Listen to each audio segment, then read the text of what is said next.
Hello guys, good morning. जैसा कि आप सभी जानते हैं कि आज का हमारा टॉपिक है experimental proof of DNA as genetic material.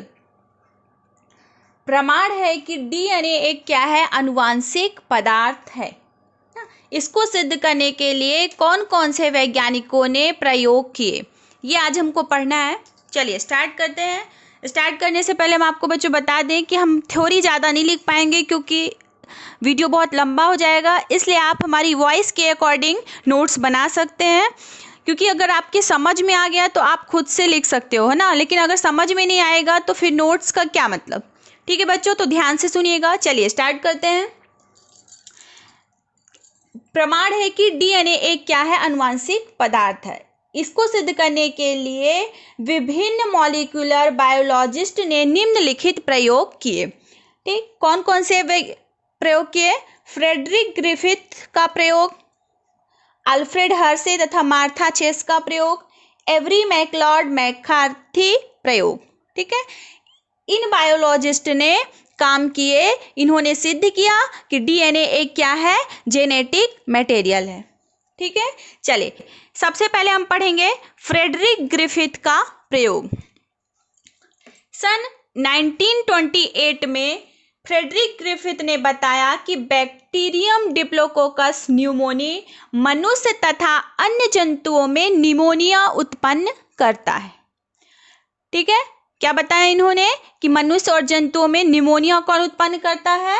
Bacterium diplococcus pneumoniae. ठीक है, इन्होंने बैक्टीरियम की 2 स्ट्रेन को प्राप्त किया। ठीक है, बैक्टीरियम की 2 स्ट्रेन को प्राप्त किया। कैसी? एक स्मूथ एस स्ट्रेन और एक रफ आर स्ट्रेन। इन्होंने बताया कि जो एस स्ट्रेन है, स्ट्रेन के 2 टाइप्स होते हैं, एक सेकेंड और थर्ड। एस स्ट्रेन को हम क्या कहते हैं? S third. ठीक है, और आर स्ट्रेन को हम क्या कहते हैं? आर सेकेंड। जो हमारे एस स्ट्रेन होते हैं, स्मूथ जो होते हैं, वो कैसे होते हैं? कैप्सुलेटेड होते हैं। ठीक है, आवरण इनमें पाया जाता है। और ये कैसे होते हैं? नॉन कैप्सुलेटेड होते हैं, इनमें आवरण नहीं पाया जाता। ठीक है, इस प्रकार से ग्रिफिथ ने 4 सेटों का एक समूह बनाया। कौन से? 4 सेट बनाए। फर्स्ट जो हमारा सेट है, उन्होंने क्या बनाया? जीवित एस थर्ड का एक सेट बनाया। ठीक है, सेकंड में जीवित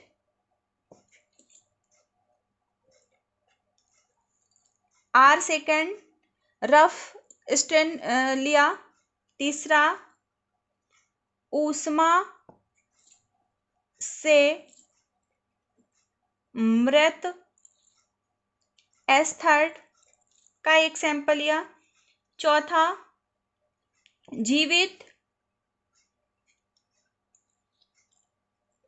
आर सेकेंड प्लस ऊष्मा से मृत स्ट्रेन। ठीक है, तथा एस थर्ड स्ट्रेन को लिया। चलिए अब इनको हम समझते हैं।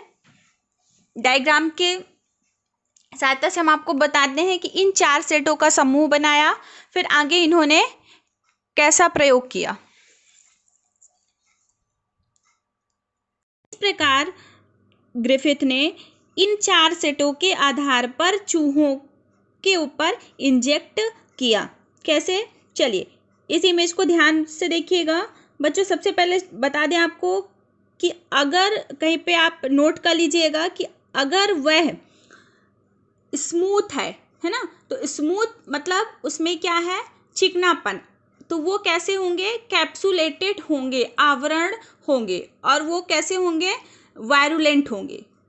और यदि रफ है तो वह नॉन कैप्सुलेटेड होंगे, मतलब इनमें आवरण नहीं होगा, और वह कैसे होंगे, नॉन वायरुलेंट। ठीक है, मतलब स्मूथ होंगे तो वो कैप्सुलेटेड होंगे, और वायरुलेंट होंगे, विषैले होंगे। और यदि वह रफ है तो नॉन कैप्सुलेटेड होगा, तथा वह कैसे होंगे, विषैले नहीं होंगे। चलिए देखिए, सबसे पहले ग्रिफिथ ने क्या किया, बैक्टीरिया का एक सैंपल लिया। ठीक है, उस बैक्टीरिया का सैंपल लिया, कैसा, उन्होंने S third strain encapsulated and virulent with smooth surface. ठीक है, एस थर्ड स्ट्रेन को लिया जो कैसा है, कैप्सुलेटेड है और वायरुलेंट है, मतलब विषैला है। ठीक है, जो फर्स्ट स्टेप में आपको दिख रहा है सेट में फर्स्ट नंबर है जो।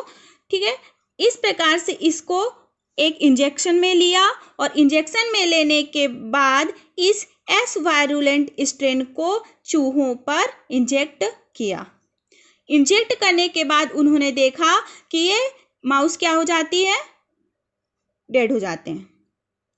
ठीक है, आपने क्या प्राप्त किया कि एस थर्ड स्ट्रेन से चूहों पर इंजेक्ट करने पर चूहों कैसे हो जाते हैं, वो डेड हो जाते हैं।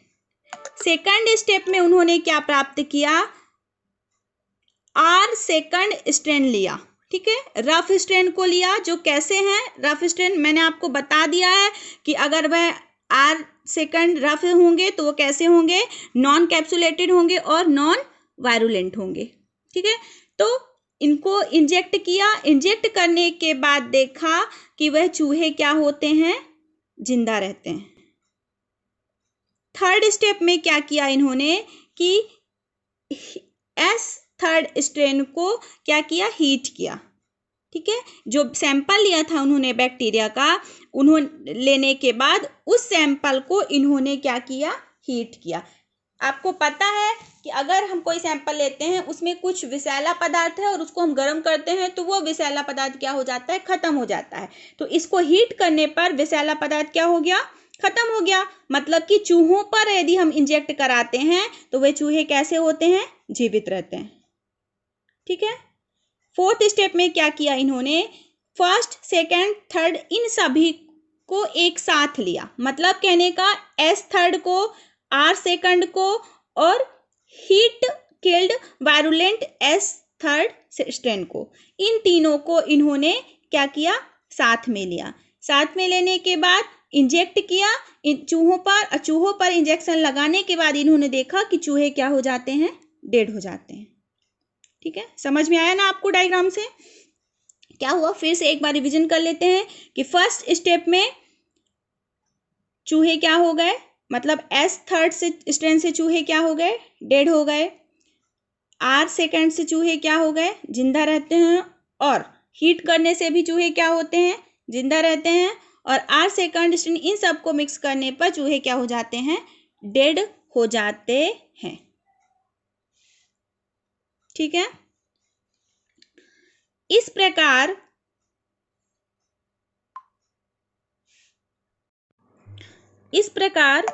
इस प्रयोग से यह निष्कर्ष निकलता है कि चूहे डिनिमोनी से होने वाले संक्रमण के कारण मर जाते हैं ना।